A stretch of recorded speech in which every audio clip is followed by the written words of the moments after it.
All right, so we'll go ahead and get started, and I'll call our meeting to order at this time.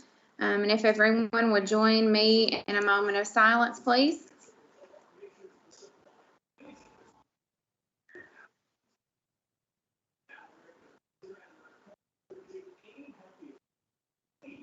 Thank you. This time, please join me in saying the Pledge of Allegiance. I pledge allegiance to the flag of the United States of America and to the republic for which it stands, one nation, under God, indivisible, with liberty and justice for all. Thank you. All right, at this time, we'll go down and we need to approve our agenda. Is there anything that needs to be added to our agenda for tonight's meeting? If not, I need a motion to approve the agenda. So moved. I have a motion by Mr. Bowers. Second. Second by Mr. Johar. All in favor of approving the agenda, please say aye. Aye. Aye. All opposed? I hear none. We'll move down to recognitions, and we'll go Carla.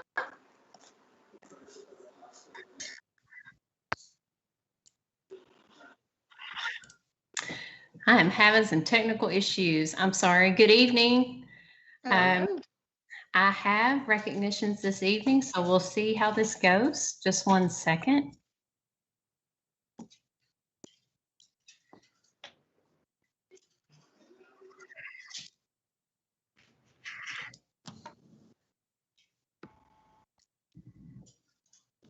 And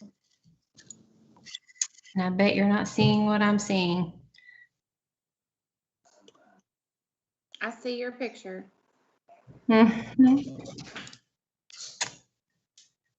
My internet is not wanting to cooperate.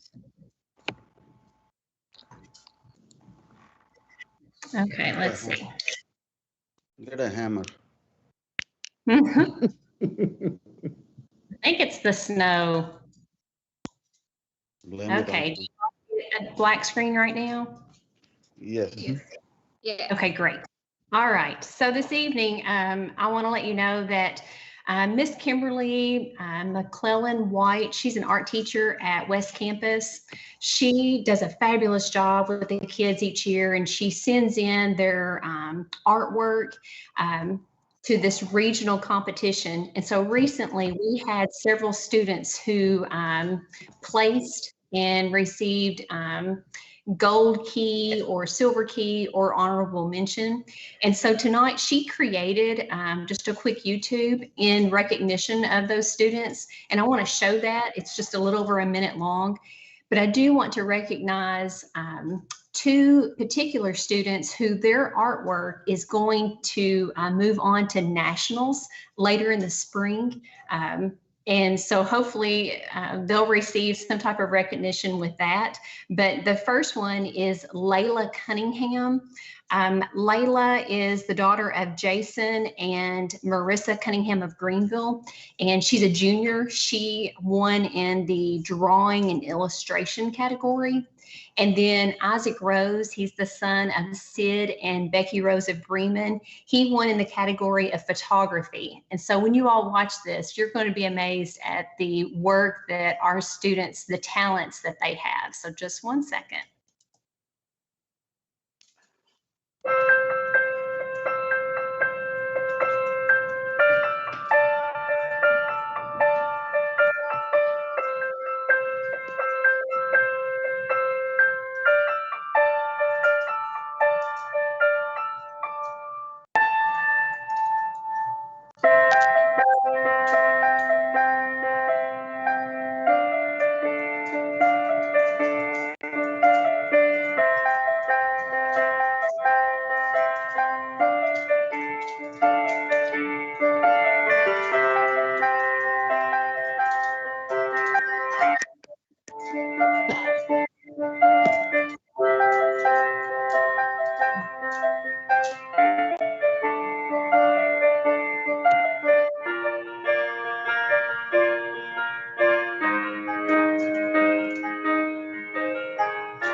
just want to say thank you to Miss Kimberly McClellan for putting that together.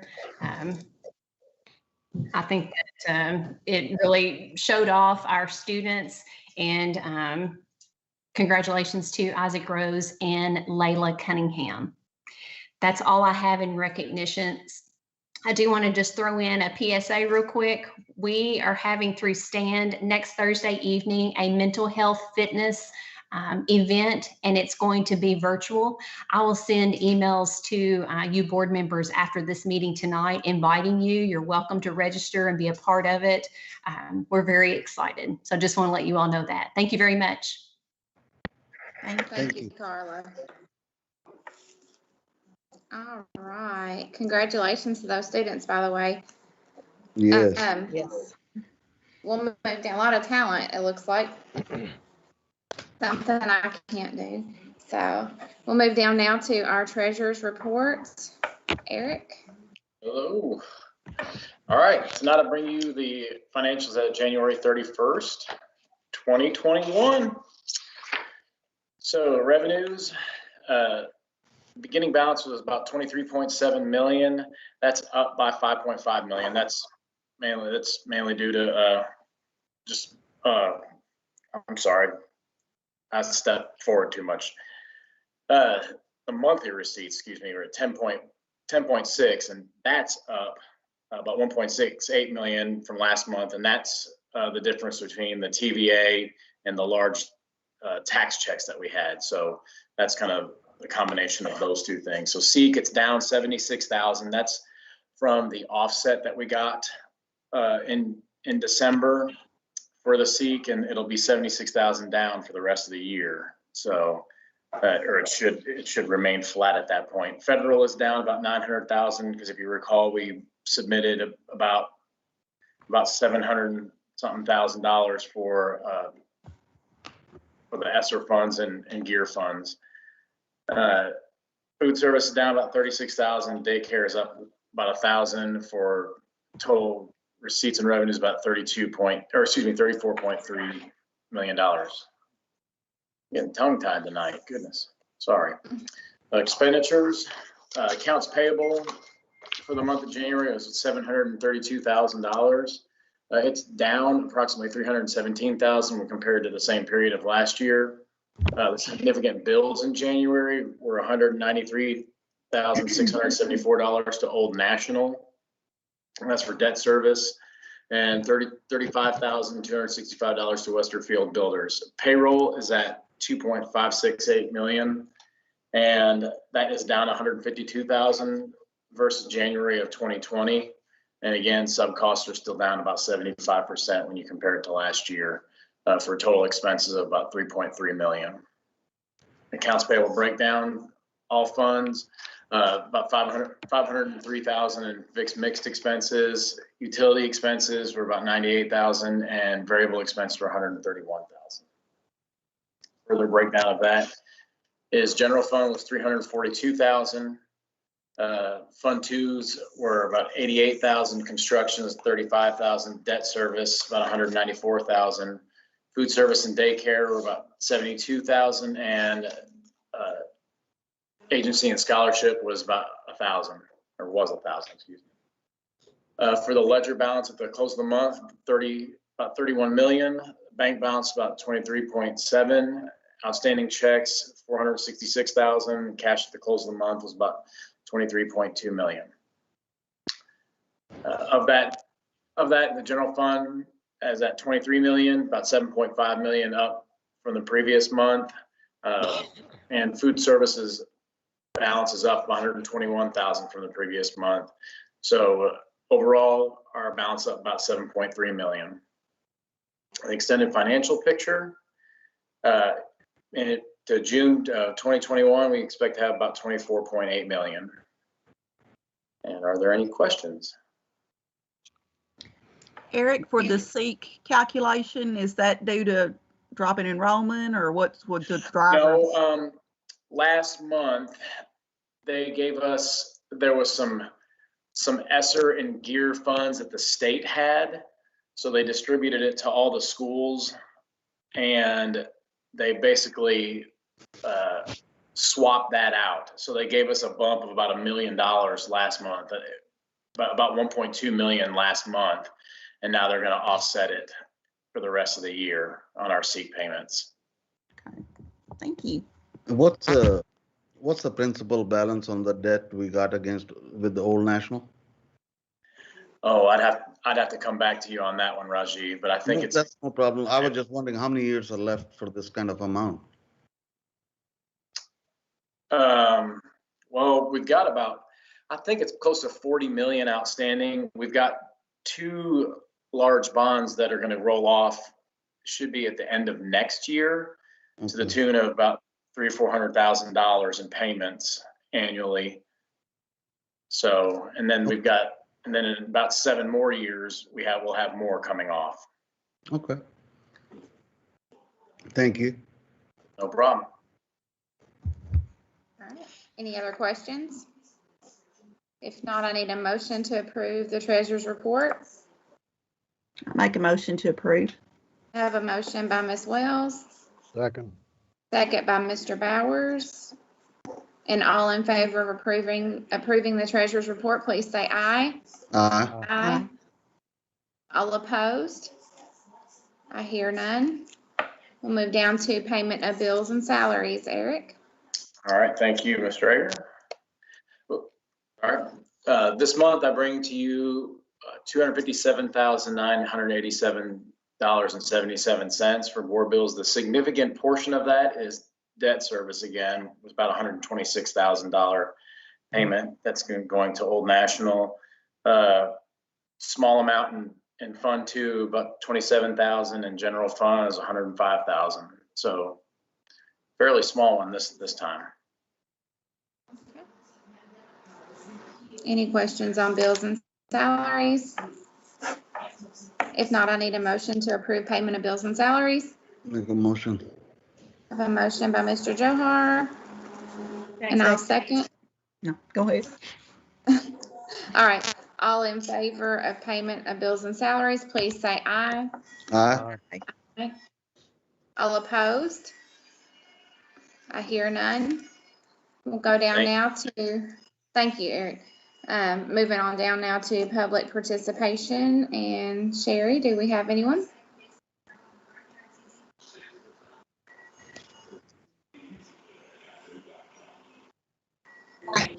No one signed. No one signed. Okay. All right. Thank you. So we'll go on down now to the superintendent report. Mr. Davis, and we'll have our personnel actions are included in this. So everyone has that in their packets. And Mr. Davis, what do you have for us tonight? Right. Thank you, Chairman Rager, board members. We will not have principal reports tonight. We're going to kind of replace them with Scott Noel, who is with us here tonight. Scott, I appreciate you joining us. We actually got to have our second committee meeting on the planning committee for the facilities. And so he's going to give you guys an update on where we are moving forward with that. And I'm sure he would welcome any questions, because we want to come out of this kind of up to date on where we're at. We continue to move forward. We haven't hit a snag yet that stops us. And so we keep being hopeful for next year. So Scott, thanks again for being here, and take it away. That's no problem. Thanks for allowing me to join your all's meetings. Good to see everybody again. I don't get to see as many board members as I usually do, so it's been nice to see you all again. So as Mr. Davis said, we did hold our second orientation on our LPC on Monday, and we had a small kind of working session thereafter to kind of talk about big picture plans on what to do with the buildings and how to structure the district facility plan so that meets your all's long-term goals.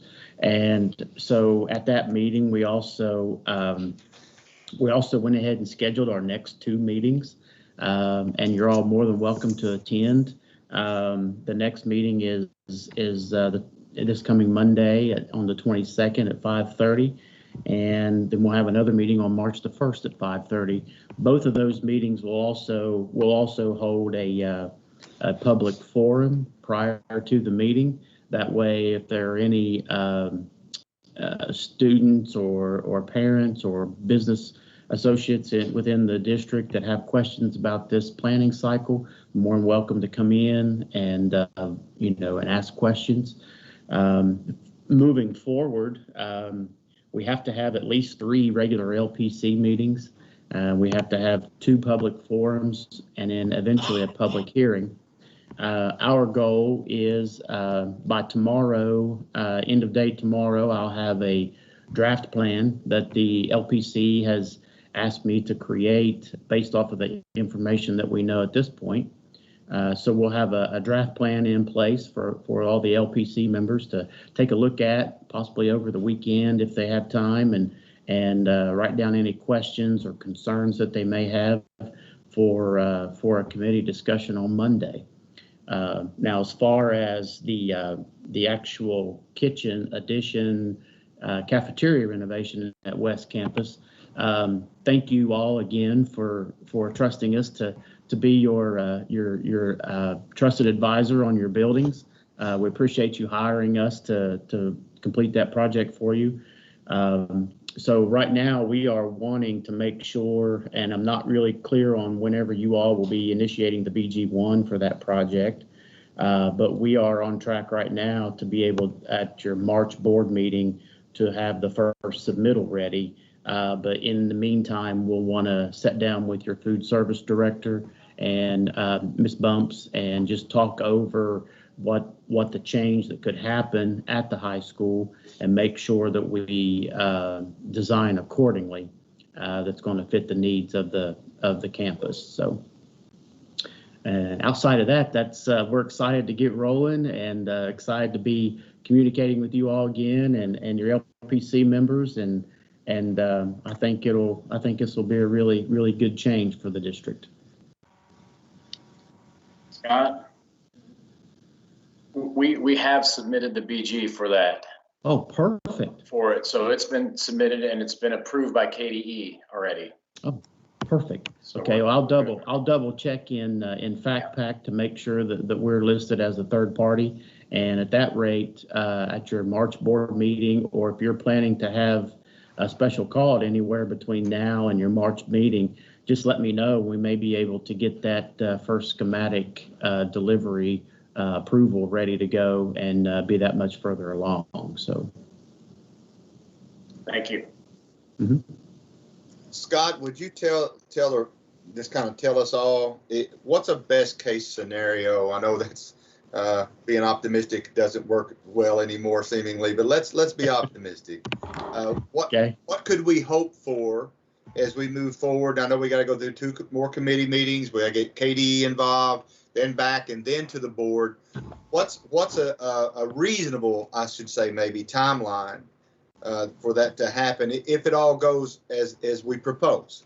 Yeah, if we stay on track with our next 2 meetings and submit a draft plan approved by the LPC to Department of Education by March the 1st, I would hope that we would get their comments back within a couple of weeks. That's crossing our fingers. And if that's the case, we could schedule our final meeting, LPC wise, later on in March. And then as long as the LPC accepts whatever changes that KDE has, then we can roll right into seek board approval for the facility plan and conduct the board hearing. That's the final step in approving the draft plan, and then we can send it up. And that way it would be in the hands of the state board members, because they have to have that approved draft plan in place 45 days prior to the state board meeting. So it would be up there for the June state board meeting to be approved. That's and that leaves us with a few weeks in there. If KDE takes longer than 2 weeks to review, that gives us a few extra weeks in our time frame to meet that June state board meeting.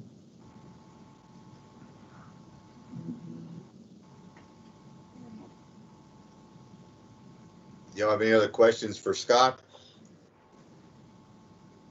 I'm ready to start. Sounds good. Okay. All right. Scott? And then, Everybody's on I'm sorry. task. yeah, I said, hopefully everybody can stay on task. yeah. What did it sound like with we had any public hearing on this yet? No, we have not had a public forum yet. Our first public forum will be Monday of the 22nd. But we had with the committee meeting, correct? Yes, we've had so far, we've had 2 committee meetings. And so then what we'll do Monday is, because we really never know if there's going to be a lot of public participation, is that we advertise the public forum right at 5:30 and then a regular committee meeting thereafter. That way we don't have to wait a long period of time in between. And so we'll have a public forum and a committee meeting on Monday, the 22nd, and then another public forum and a meeting on March the 1st, on Monday, March the 1st. So The public committee they're all positive and want this thing to happen? I think from talking to Mr. Davis is that from the feedback that they have received from staff and what public they've spoken with, that it's been a very positive push for it. So, but we'll know here Monday if we get some. I would love to see some public participation, just so that we could help answer any questions that they have and help ease the minds. That way, they don't feel that any changes in the district are being forced their way. So. I've probably talked to 40, 50 people about this, and every one of them positive. So Yes. I haven't heard a negative comment yet. It truly feels like it's a potential for a win for the parents, community, kids, and staff. I mean, it feels like there's that chance of that happening, but we do want to be very transparent, very open. We've been talking about this for 2 years. Scott, we talked a little bit about, I thought maybe getting it in front of the April meeting with the Kentucky board. Did I misunderstand that? Yeah, well, normally we could, as long as we had 45 days. It used to be 30 days, and they changed it that any facility plan or anything that's going to be on the state board agenda needs to be submitted and accepted 45 days prior to the meeting. So that kind of knocks us out of trying to get it up there in April, because logistically, unless we can get a turnaround from KDE within a week, it would be very tough to do it. But we do have Mr. Bauman, James Bauman's been helping out Marcus with your district. So it's very possible we could get that review time cut way down in half. And if that's the case, we'll definitely push to get it there in April. That may take a special call board meeting to approve that plan and have that last public hearing. But I think we would cross that bridge when we get the review back from the Department of Education. So if we have to wait till June, is it still doable for next year then? If we have to wait to meet for that board to meet in June? Well, when that board meets in June, they meet to approve your new district facility plan. You all have already initiated the BG1 on the project, and you're allocating general funds at this point to move forward with the project. So really that won't slow down, that approval process won't slow down the design and construction of the kitchen addition and cafeteria renovation. What it will do is, as long as we get, if we get the approval in June from the state board, that will allow the district, you all then, to change the funding source to an SFCC or an FSPK bond sale and free up your general fund cash. And I think that's what we were all trying to push for. The big thing is that, with us doing the pre-planning and figuring out that there are plenty of spaces in the building to make this happen, with the exception of the kitchen cafeteria expansion, is that, you may be able to get your students in, and if the construction project isn't isn't quite there yet as far as bidding and under construction, because it's it could take 9 months to a year to do all this renovation. So we've been working with Principal Bumps and figuring out that there may be an inconvenience until it's finished on lunch periods. But then after that, you can move right in and go. But our whole goal is to do it in a phase, do it all at once, but it'd be phased. Our idea is to construct the new kitchen, and then that way you can continue to serve school lunches out of the existing kitchen and cafeteria. And then once the new kitchen is completed, then we can switch over and start serving lunches out of the new kitchen and still serve lunches in the cafeteria, but then we can take that time and renovate the existing kitchen space into the expanded cafeteria. So that's just a good way to keep the lunch flow going and to hopefully lessen the impact on the staff and students. So basically the scheduling of lunch scheduling will be like a tricky part, or seating will be an issue maybe. Yeah, we spoke about the seating, about the possibility of going ahead and changing the table styles.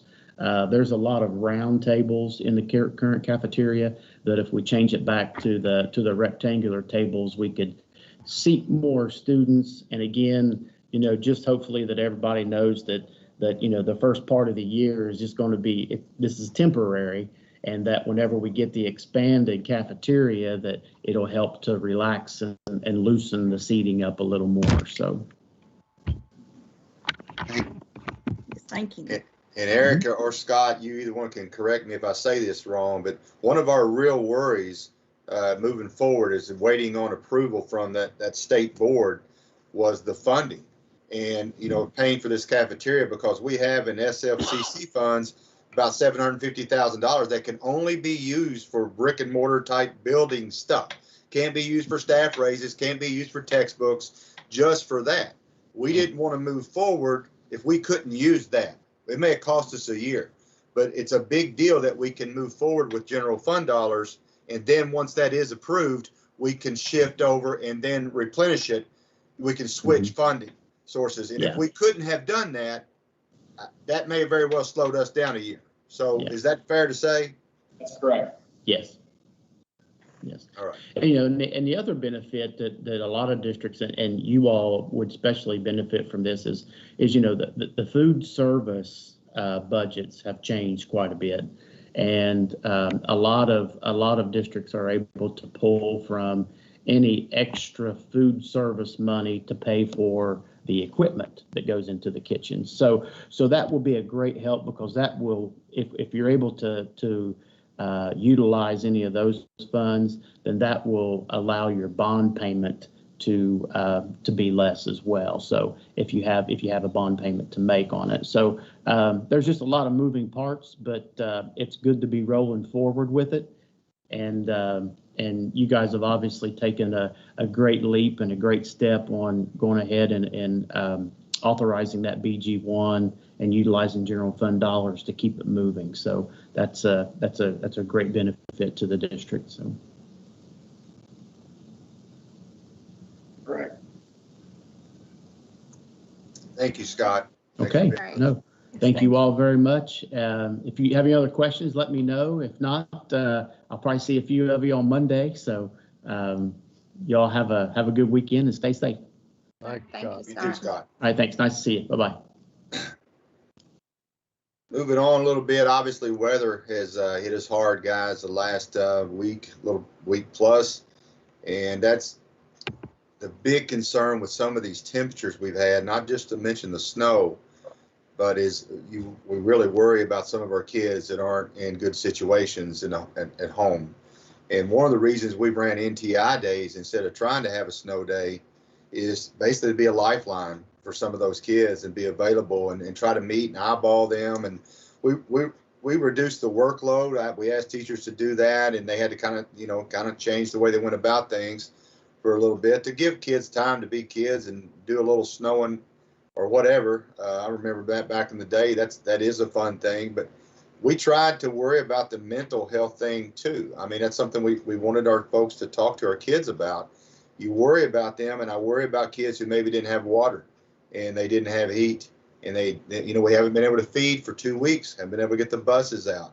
So we've had worries about that all the way through, and I appreciate, all the ones that have helped take care of our kids. We have delivered a lot of food. We've delivered heaters. We've delivered other things too, as we found out there's problems out there. Our Friskies are super helpful with that. Our bus drivers are super helpful knowing who needs it. And some of our teachers, as they talk to kids, now they realize there are issues there that maybe we would not have if we weren't open and had that lifeline going. So there are a lot of folks to be appreciative of that we had more people with 4-wheel drives than we needed to deliver foods. Food, be it bus drivers, be it teachers, be it aides, be it whoever, principals were all over the place. Just said, hey, I've got a truck, I can get there. Just let me know. And a lot of food was delivered, like I said, heaters and other things. So we're thankful to everybody that's willing to do that. Community members even. We had some community members. Hey, what can we do? So I definitely worry about our kids. I'm worried about them tonight. It's going to get down to 10 again. And, some of them are just in tougher situations. So it's a whole lot more than just math sometimes. And I think we realize that, and I think we care for our kids as much as anybody. So just wanted to kind of talk to you about why we continue to try to push with the NTI. We want to be there. We want to be available.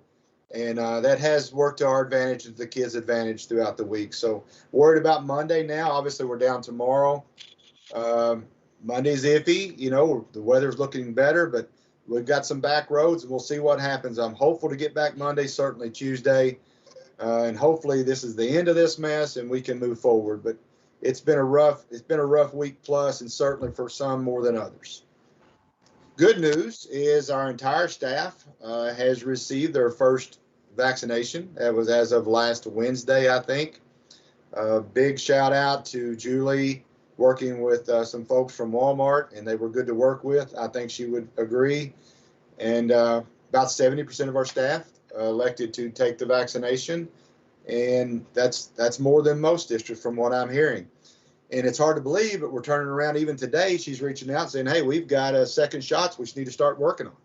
And so that's cool. So we're looking at 2 weeks from yesterday, I think, starting the second round. So we're excited about that, and we're hoping that makes a difference in getting our kids back maybe 4 days a week. I'll talk just a little bit about that in a minute.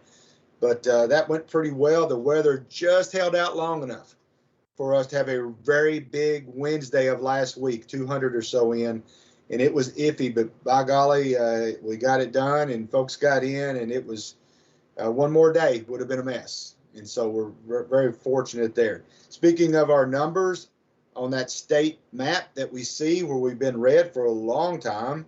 And remember, that map is how many cases you have in your county out of every 100,000. We are down today, I believe we're at 12.1. Anything over 25 is in the red. Anything under 10 is in the yellow. And we are in that orange right now, the low end of the orange range. I think we've got a shot to get down into yellow within the next 2 or 3 days, hopefully. Trending in the right direction. Our numbers with staff and kids showing the same thing. At one point, we had about 65 staff members, either positive or quarantined, mostly quarantines. We have about 12 now. At one point, we had over 200 kids, I think, positive or quarantined, mostly quarantined. We have about 60 something now. So we are definitely, everything seems to be trending in the right direction, and we're doing things the right way. And we're excited about that, which makes me excited about the potential of getting our folks back in maybe 4 days a week with the vaccines coming in, starting to take effect with our numbers dropping. I know there's variants and there's things we're worried about still, but we're starting to try to think about planning to get them in maybe 4 days a week, maybe 7 to 10 days or so, 2 weeks after that second round. So you're going to hear some like Hopkins County that's starting in the next week or two, going back 4 days a week or 5. And I think Logan County's there and McLean County's there. They got their shots 3 to 4 weeks ahead of us. So that's one reason that's happening. And just so you know, just so I'll get a disclaimer, it's not because I didn't try hard enough. We didn't wrestle over it. we were just kind of told, here's when you get your shots. So I wish we had been one of the earlier ones. We were one of the later ones. The good news is we will learn from others, because some folks were hearing on that second round, they're getting sick, you know, for maybe 24 hours. So what we're going to have to try to determine after that second shot, do we need to maybe be NTI, all virtual, for a day or two? I don't know right now. And it may be where Brent's on my screen, so I'll use Brent as an example. It could be where only longest, if they got their shots, longest is virtual for a day or two. And then next week, maybe South Middle is, or South Elementary. We'll figure that out as we go. I'll be talking to other districts to see what their recommendation is. Do they have enough people that it's affecting that we probably need to do that, or can we push through it? That's one of the good things about being last. But I'm looking at maybe March 15th, 22nd, somewhere in there. If our shots are on time, we don't have bad weather that messes them up. Trying to potentially get back to 4 days. That's kind of a big picture. But we will be asking folks soon if and when we go to 4 days a week, do they want to be in on that, or do they want their child to remain virtual? At that point, it won't be 2, it'll be 4 or none. And knowing that one possible thing here, we want to be totally upfront, we're not sure we're going to be able to ensure social distancing. We may be able to do 5 feet, not 6. You know, I don't know. We'll try to work through everything we can. Like lunches, I think we can. We'll probably eat in the gym some. We'll work that out. But in some classrooms, probably going to be larger than just being able to social distance. So when we put this out to parents, we want to be clear to say, here's the situation. If we can't guarantee social distancing, would you want your child to come back under these circumstances? At that point, again, vaccines, we've passed our second round, a week or two out from that. So we have that. We'll still be wearing masks. You know, if CDC says go to double mask, I know that's out there. We'll monitor that. Still be doing temperature checks, all those things. But that we will be asking them probably in the next couple of weeks. Lee's working on, Mr. Freeman's working on that, trying to determine, all right, what numbers are we looking at so we can plan for that. I'll talk a little bit more about meeting with some senior kids, some senior students, and I asked them, what do you guys think if we offer 4 days a week? Would we have more seniors, and that's just the kids that are seniors, come in, or more drop out or say, no, it's too late in the year, I'm done with it? Seemed like they all felt pretty strongly that more would want to come back and finish the year strongly together in some manner, even though it's not going to be the norm, more normal than what it is now. So that's one thing we're looking at, talking a lot about how do we work through that? How do we say that? How do we gather the numbers? And then once we get the numbers, how do we plan for it to be the most safe possible way we can do that? So just kind of wanted to let you know that's all kind of percolating. We're working on it. Could something change where we can't do it? Yes. Could something change to speed it up? Probably not, because we're waiting for that second vaccine before we move forward. But if you guys get questions, how come this district's going 4 days? And how come, and we're not? Most of it's driven about when we got the vaccinations. And we, unfortunately, were one of the slower ones to get that. Another thing we talked about with seniors, but we're working on as well, is a possible prom. And we're talking about graduation already. And I want to commend Ms. Bumps. She's been pushing, trying to plan a prom for quite a while now. And been in contact with Julie, contact with our health department, be outside. There's some other things they're working through, kind of maybe in groups. We also talked with seniors about that, let them critique it.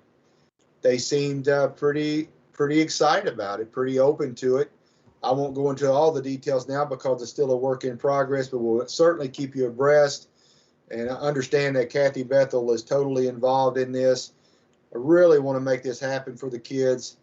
Obviously some type of graduation, but we're working on how can we maximize that as well. So all that's working. As the plan comes together, I'll send it to you guys. Y'all be involved, you know, all the way through on that for your feedback, or say, hey, I want a special call meeting to get my 2 cents in. If you want that, by golly, we will make that happen.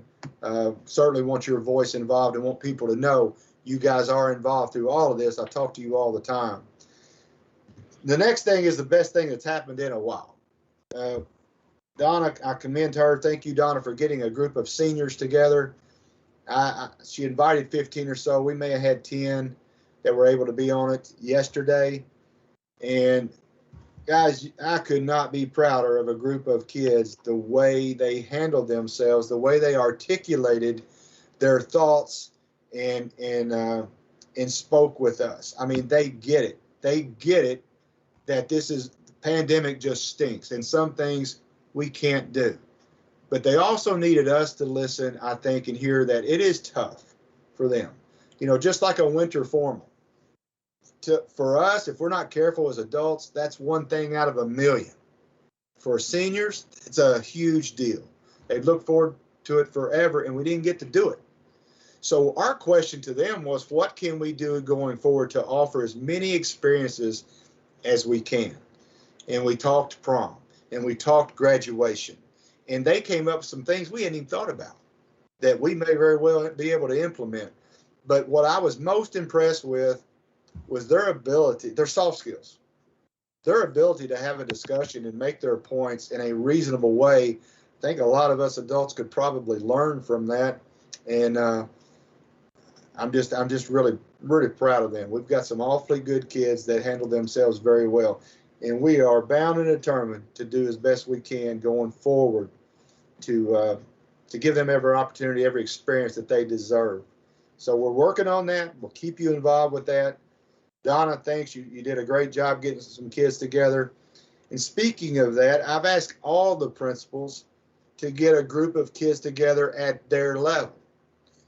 So elementary principals are getting a group of elementary kids, and they're just listening to them, talking with them, and hearing from them. Middle school's doing the same thing. I don't know if the elementary principals they may not be getting groups of kindergartens together, although that would make for quite an interesting meeting. They're probably getting third, fourth, and fifth graders. But and then we're going to compare notes, and we're going to see, what are the kids telling us? What are we missing? You know, we ask about mental health. What do we do for kids who are really struggling? And guys, they are.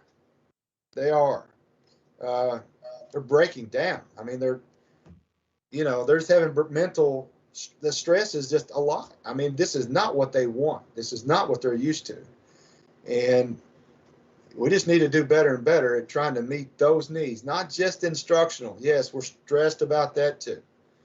But the mental health needs are real. And by golly, the seniors, they told us that in no uncertain terms in the right way. So we're trying to make sure we're available for that. And are we doing it? We're doing a great job with that. We need to do better. We're trying, we care, but we need to do better. So I'm looking forward to the talks with our kids. And I think with that group of seniors, we may meet every Wednesday. We're already scheduled to meet again next Wednesday. They're going to talk with their friends, get back with us. So just know that we're trying to listen instead of just thinking we know everything and just send out what's going to happen. We need to get some feedback. So we're going to be doing that. The other big thing on top of us now is, all right, what about in the summer? What are we going to do to try to catch kids up, the ones who need it? And we've been talking about this for a good while. I know Mr. Perk has been working on trying to get our folks together and meet. Today we had 3 separate meetings. They all bled over a little bit. We met with just elementary principals, just middle school, then just Donna. And again said, all right, what do you need? And what do you think your kids need? How many staff members are willing? Staff members are burnt out. They are burnt out. This is difficult for the teachers trying to do this virtually. We're hoping all this will be in person. So what we're trying to do now is come up with chunks of time during the summer. When are they going to be, so we can put it out there so staff and parents and all can plan vacations around it. So we need to get that out, and we're just trying to work on this all the time. You know, which kids do we target? How many kids can we target? Can we feed them? Can we transport them? The answers to those last 2 are yes and yes. We're working on that too. But know that we are working on some type, I don't want to call it summer school, that has a bad connotation. Working on some type of events during the summer where we can help our kids catch up and do it hopefully in relatively small groups. I don't want classrooms of 30, 10 or 12. We're thinking now where we can actually get to those kids who need help. Can we catch them up in a 3-week time frame? No, but we can help. So we're working on that. I'll keep you involved, keep you informed about that. But I thank our principals, I thank Matt, everybody that's working on that as well. And speaking of thanking some folks, when it comes to clearing roads, delivering stuff, our parents who, if you look at Facebook, some folks aren't happy. I get that. And sometimes they're right and I'm wrong. But our heart is always in the right place. I can tell you that. We're trying to take care of our kids. Had a lot of parents reach out to be positive about things and encouraging. We always appreciate that. Our parents who are trying to kind of be teachers too, we appreciate them. There's a lot of folks that have done a lot of things to make this the best situation possible, even though it's not where we want it to be. So I just feel like we need to thank a lot of folks, our food service, transportation, everybody who got a 4-wheel drive and took a meal to a child. Thank you. It's a big deal. And finally, we're watching legislation. I'm kind of sending you guys stuff on that all along.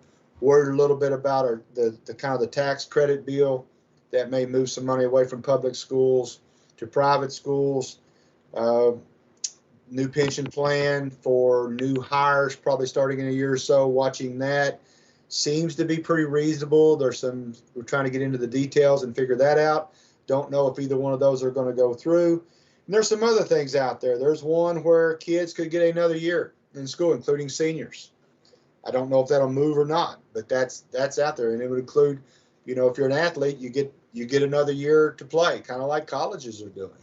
So that's out there. And again, what's tricky for us guys is trying to plan for staffing with all these things going on. When you're like, I don't know how many are going to have in kindergarten next year. Is it going to be, my regular numbers are going to be 30 more? And then, all right, what's that mean for staffing? So there's a lot of that going on now we're trying to shake through. I'm not going to lie. There's a lot of big picture items that we're trying to narrow down and work out details right now. A lot of things going on at one time. A little bit stressful, but we've got the right people in place. We are working through it, I assure you. And that's kind of what I've got. So if you have any questions, we'll attempt to answer them.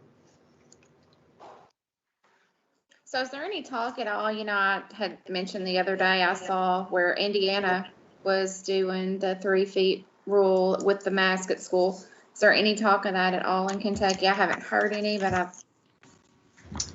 No, there's not. We were kind of thinking that was going to happen, and it has not yet. And as numbers drop, maybe it will. The CDC has, I think the last thing they've said is that if you are, all right, let me be careful here. If you're maybe 10 days out of your second vaccination and you're less than 3 months in that window, that if you're around someone who is a positive, you do not have to quarantine. CDC recommended that. Stephanie, I'm sure that's your world. I haven't heard anything from our state folks whether they would abide by that here. So I don't know. New guidance, we had a big thing the other day, said, new guidance, going to meet with the commissioner and all those folks, and it basically was the exact same guidance. So no, Indiana did move to 3 feet, which, I'm not going to speak to the safety of it, but I will speak to the logistics of it. That makes it a whole lot easier to try to maneuver and have school. right. And, the guidance now says recommended 6 feet, but it's not mandated. Now, we have we've been able to 100% do it. But as you get more in there, and some elementaries now are probably pushing that number even on A/B schedule. So that's something, those are things that are all floating around that we've got to work in, but it's not mandated here now. It's recommended, but Indiana flat came out and said, you can do 3 weeks after the vaccinations with masking, you're good. That hasn't happened here yet, and I don't know that it will. Okay. All right. Thank you. Well, thank you to everybody that helped with the food delivery and all the complications of the weather on top of everything. That's just awesome. And thank you for giving the students that voice. I think that's just huge, that they feel like they're being heard from and get their perspective and to help balance everything out. So really appreciate that. I know it takes a lot of time and effort with everything else going on, but Even want to thank Eric for coming all the way from Greenville to Central City School and helping with the bus, school, food and so forth. They surely are very appreciative of you, Eric. Well, we had a vote here, Rajiv, on that one, and everybody voted anything to get him out of the office. I figured something was there. That's how that happened. I figured. Wow, that stung. Thanks. You're loved. Oh, goodness. All right. Thank you so much for everything. I guess we'll go on down to the attendance and enrollment report, Mr. Freeman. Thank you, Chairman Rager. I think Sherry said maybe she was having some trouble upload the document. I do know that this was a late edition because the month ended today. So it's the 6th month. And current enrollment, 4,308 compared to 4,400 last year at this time, which is down 92 for the month. It's down 10 from last month. And it's down 81 students from the last day of school last year. There is sort of some good news. I was looking at the specific numbers of the schools. Job Corps is down about 83 students, again, because of, of the situation of Senate. So that's sort of about the number of kids that were down for last month and from the last day of school last year. So that's a pretty good sign. So I think they're supposed to be starting to come back in maybe in a week or two. So anyway, that's the attendance report for the 6th month. Do you have any questions? Any questions? All right, thank you. And I guess you're still up for a review of the school calendar for the 21-22 year. Yes, ma'am. Thank you. Again, the statute basically says regarding the school calendar, there's basically a 3-step process. This is the 2nd step. You approve the calendar committee back in the fall. And then the first board meeting is a discussion. And then hopefully on the next board meeting in March, we'll have an approval for a school calendar for 21-22. Basically, when I met with the calendar committee, and I want to thank them for participating in this, that we dealt with and discussed a lot of things that Mr. Davis did mentioned in his report. School facility plan was number 1 on the list, summer school, and obviously where we're standing with COVID-19. And so what I've, and I hope that Sherry's been able to, I know it's in your packets. I don't know if she's able to pull that up, but basically what we mentioned and what we're, our main focus and what we're trying to do with this calendar is sort of keep all those things in play. And we just felt like that, that the calendar similar to what we had this year with the 164 days, and which would waive the number of, waive the 170 days because we would start August 23rd. That's in the statute. If you start the Monday closest to the 24th, as long as you meet your instructional hours, which is 1,062, and we would on this, we'd have 1,066. That we would have 164 student days instead of 170. So basically what we would do is we would put all of our PD in our work days, or 5 of our work days prior to the 23rd, which is a Monday. And that's how we'd set that up. We would, the last day of school would be May the 13th. Some other dates of note, fall break would be April 4th through the 8th. Spring break would be also April 4th through the 8th. Some other information on that calendar is we'd have 1,066 hours. So with the state emergency 5 hours, we would have 9 hours of early release time and delay time that we would be able to use. Also, keep in mind that at your special call meeting, we did pass the NTI application, which under a normal year, that would give us a maximum of 10 NTI days in case of inclement weather. So let's keep that in mind, and I'll share that with the calendar committee. The times, we would keep the time the same as far as instructional time at the school. The one thing that we would be able to change, and Kim Dukes at the bus garage, she's awesome. She really thinks that if we were able to do this merger with East and West, that we may be able to do the start time, move it up 10 minutes closer. And that way the kids would get out 10 minutes earlier, just because of the two campuses. She thinks we'll be able to save at least 10 minutes. And so that we feel pretty comfortable on doing that. I think it would start at 8:35 or 8:25. I can't remember that, but it'd move it up 10 minutes for both the middle and high school. So anyway, I know I ran through it real quickly, but the big thing is 164 days, very much similar to what we did this year. And again, it's all going to be based on those things, COVID, summer school, and then the big thing is the facility plan. We just felt like that given more time for the moving around of possible schools and staff, the later we'd start back would be best. I will say this, and Ms. Wells was in there.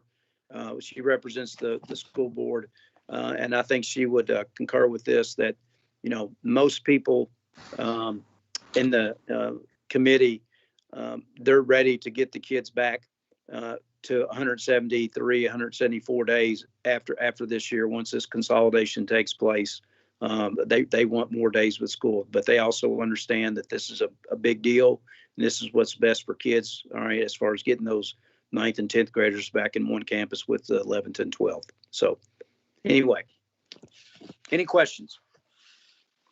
Yes, that was a big part of the discussion, and Mr. Freeman did a great job of presenting that the focus is to get kids back in school the extra days. But with everything going on with COVID, with the moving the campuses right now, giving us that extra time in the summer, that this was the best fit for now. But didn't want people to think this is going to be the norm, going forward. Exactly. Thank you, Ms. Wells. Thank you. Thank you. Sounds like a lot of time put in for that. So I was just thinking too, a lot of times some of your athletes have to leave a little bit early in the high school. So it may alleviate, missing out on some of that time for them as well. So, all right. We'll go down now to our board action items. And item A is to consider the contract with School Smiles. Carla? Yes, so this is the first time that I have brought to you all a decision paper, so I'm not really sure what all I need to do for you all. I hope that you got the paper and was able to look over the rationale for it. This is my first year as district contact for the Friskies, and so I remember in the past when I was a coordinator, we used School Smiles, and they're phenomenal in coming in and taking care of our kids, especially those kids that would not normally see, would not normally see a dentist. So I recommend that the board grant permission that we go into this memorandum of understanding. I do want to say that they do provide a COVID protocol, and I really don't know if we're going to be able to if you all pass this tonight, if we'll even be able to get them in for the spring. The way this year has gone, we were hoping we would have more time with the kids coming into school and being able to see them and being able to get to all the schools. I don't know if they're going to even have the time to do that this year. So what questions do you have? This is basically the same one we approve every year, right? It is. And the reason it's just now coming up, because of the pandemic, we couldn't get them in here when we were all virtual. Right. Gotcha. I need a motion. I make a motion. All right. I have a motion by Mr. Joe Hart to approve. Second. We did that. We all second. We are. All right. All right, I can hear me first, so I'll just put me down first. That'd be fine. All in favor of considering the contract with School Smiles, please say aye. Aye. Aye. Aye. All opposed? I hear none. Thank you. We'll go to item B, which is to consider Secretary 1 position at Muhlenberg County Board of Education. That's Melody. Hi, everyone. Good afternoon, good evening. Just bringing this decision paper to you to have you consider allowing us to post a Secretary 1 clerical position for the remainder of this year with an end date to be June of 2022, which will be June 30th of 2022. Now, what this position will be, it's more of a clerical position, but what it would be someone who would actually help with the management of the daily contact tracing for COVID-19 notifications to the schools. And as we move on and start thinking about next year, which everybody's already planning for next year, we felt like using the ESSER funds for this, and that's why there is an end date on this, because we are using those funds and those funds do expire. But we feel like this will help the workload for the contact tracing, allow those that are currently involved in it to begin performing their regular duties in preparation for next year. So we have some supervisors who are actually have taken on these extra duties. We also have some of our secretaries who are actually helping with this, and we hope that this person would be able to actually take this over for all of us with the proper training confidentiality.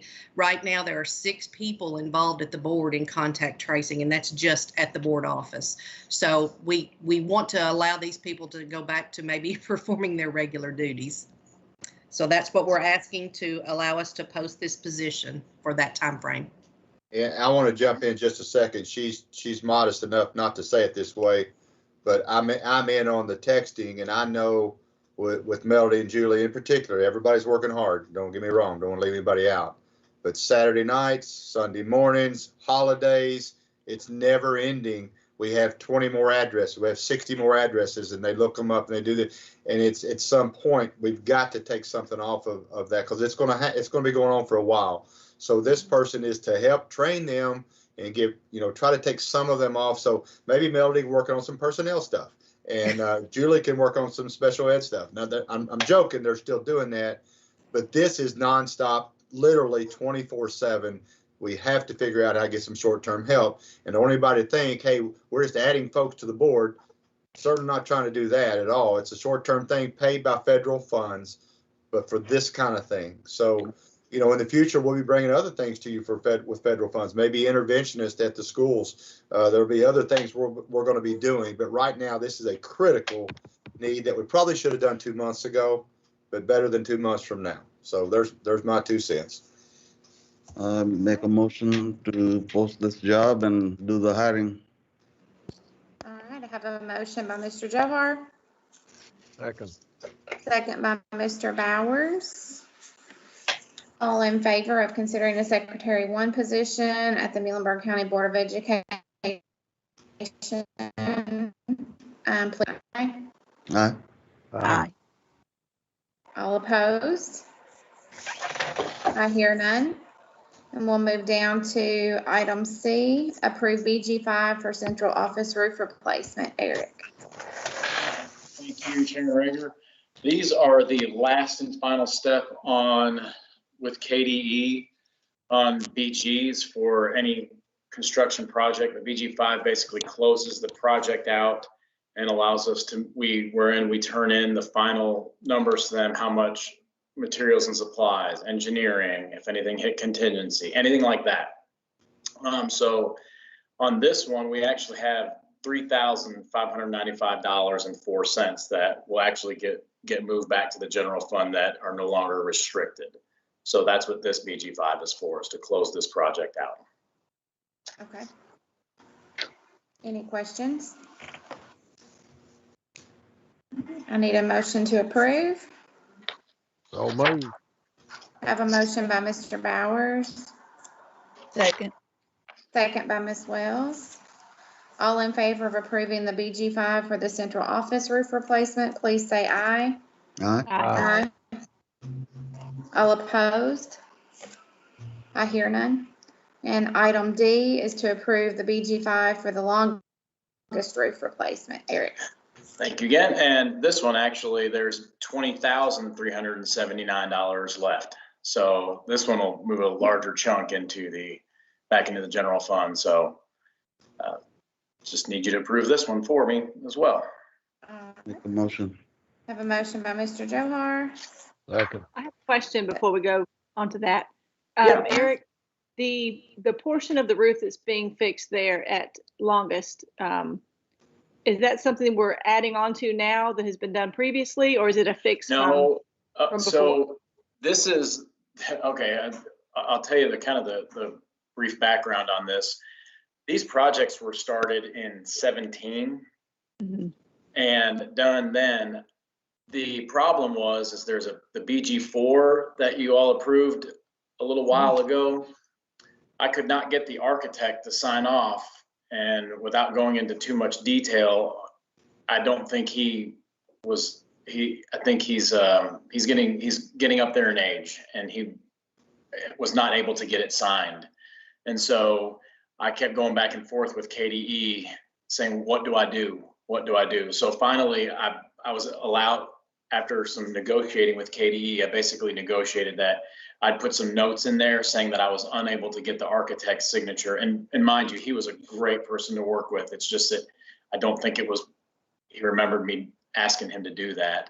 So they allowed me to submit it with those notes on it. And he was the architect for both of these projects, and they were very close in time frame. And so this time they finally allowed me to just say, hey, you can close it out. And so now that I had the BG4 done, I got to submit the BG5. And so that was what these are. Okay. Thank you. So I had a motion by Mr. Johar and a second by Mr. Bowers. All in favor of approving the BG5 for the longest roof replacement, please say aye. Aye. All opposed? I hear none. So now we'll move down to our board consent agenda items, and this is to approve the minutes of the prior board meeting, consider leave of absence requests, and consider field trip requests. Everyone's had a chance to review that in their packets, and I did bring to the attention to Sherry today, there was one that just had a name that was signed on the leave of absence, and we're working on getting that completed. The form was actually not completed with the date and time range of being off. So they're working on that. So I don't know if you all noticed that or not, but they're working on getting that fixed. So is there any discussion of any other consent agenda items? If not, I need a motion to approve. So move. A motion by Mr. Bowers, Second. second by Ms. Bard. All in favor of approving the board consent agenda items, please say aye. Aye. Aye. All opposed? I hear none, and we're down to adjournment. Need a motion to adjourn. Make the motion. Motion by Mr. Johar, Second. second by Ms. Wells. I heard her. All right, all in favor of adjourning, please say aye. Aye. They're in a Thanks, hurry. everyone. I hear none. We're Be safe adjourned. out. Thank you. Thank you. Have a good night. Aye. See you guys. Thank you. Thanks.